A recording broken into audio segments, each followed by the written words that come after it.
We're likely about a month away from COVID-19 booster shots becoming available for fully vaccinated Americans. The FDA still has to give its approval, but Biden administration health officials say a booster shot could increase COVID-19 antibody levels by at least tenfold. Studies have also shown that vaccines are less effective against the Delta variant and that antibody levels decrease over time. So for more on these booster shots, the Delta variant, and the overall response to COVID-19, let's bring in Dr. Rochelle Walensky, Director of the CDC. Dr. Walensky, thank you so much for joining us. And my first question is, given the Delta variant, the breakthrough infections that we keep seeing, what changes are you making in your day-to-day life, if any? Well, good morning. Thanks for having me. We advised several weeks ago now that people who are indoor should be masking in indoor public settings. We're continuing to advise people who have not yet been vaccinated to absolutely get vaccinated, because those folks are the most at risk for severe disease, hospitalization, and death. And what we're doing right now is planning, looking at the data and planning for booster vaccines, in the month ahead. You'll be getting your booster shot very soon, or have you gotten it? I absolutely have not gotten it. I am absolutely waiting for the FDA and the CDC, and I advise Americans to do so. They will, be looking at the data on the third dose, on the booster, and after they give their recommendations, then we will be rolling out booster vaccines, really to those who got it first, those who are most vulnerable to long-term care facilities, and those people who got it first. Do you think once it is approved, once we start rolling this out, that this third booster will be the last shot that we're going to need? This virus has been very humbling. So I have a lot of indications that suggest that we may not need another one. But we will continue to follow the science. We will continue to follow the variants. I'm very hopeful that we won't need another one, but we'll absolutely follow the science to determine that. Following the science, going back with our nation's history when it comes to science and epidemics, I want to talk about the AIDS epidemic, when the CDC started condom availability programs to help stop the spread of HIV in its tracks. Dr. Fauci has said that using N95 or KN95 masks will offer the best protection from COVID-19. So why isn't the CDC working on perhaps dropping hundreds, thousands of masks at pharmacies, at schools, or at transportation hubs, just a massive mask availability program? That's a great question. Masks are generally available, and N95 and KN95 are increasingly available now.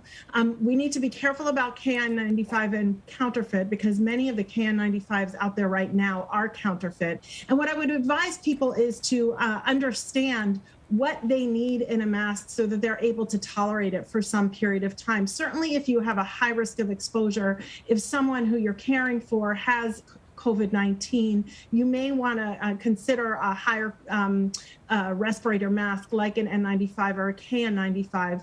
But it's also the case that those are really hard to tolerate for long periods of time. So if you're taking a many hour plane ride, for example, it will be hard to tolerate an N95 for a long period of time. And so in those situations, we have masks that are ASTM standard, that are multiple layers. You cannot see through them. They have a nose bridge, and they really cover your face quite well. And that also would be a really reasonable recommendation for masking. Okay, but just to be clear, the CDC is not looking at rolling out a big mask availability program just so that anyone who wants to protect themselves will be able to grab one of those masks, similar to the AIDS epidemic and how we had those condoms available nearly everywhere. Certainly something we can look at. We are not under the impression right now that mask availability is limiting mask use. Okay. Another question regarding masks, regarding schools. With schools starting, will the CDC have more data on what's driving the current surges in children being hospitalized? And really, what's your advice for parents who are worried about sending their kids back to school, especially in districts where officials aren't following the CDC's guidance?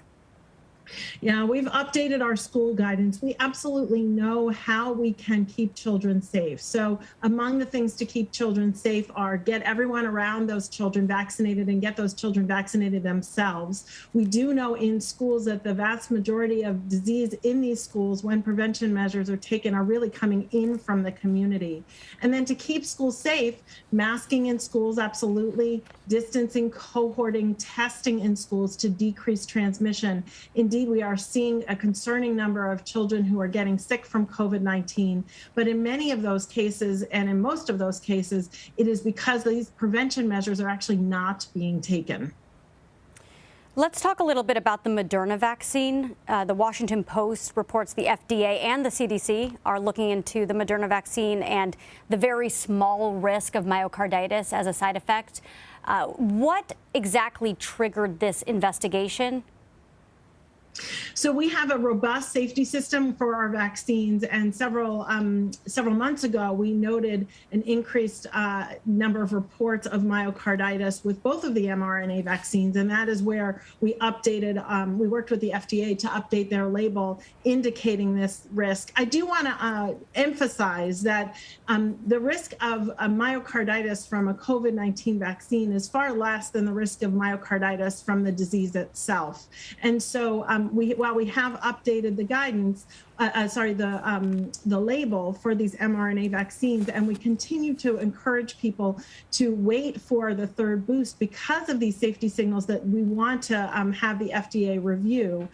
It is still much safer to get the vaccine than it would be to be at risk for COVID-19. Yeah, as we keep saying, the benefits of the vaccine far outweigh the risk. I think the question on all of our mind, when are we going to get out of this? How exactly do we get out of this? Is it testing? Is it vaccines? What is the pathway? In my mind, the pathway is to unify as a country and to do the things that we need to do to protect each other, protect ourselves. So that is all of the strategies that we have. We are empowered now with a lot of strategies to get out of this. Vaccination is certainly one of them. We still have 100 million people who are eligible for the vaccine who have not taken the vaccine. Prevention strategies, as we know, the masking, the distancing, the hand washing, ventilation in schools.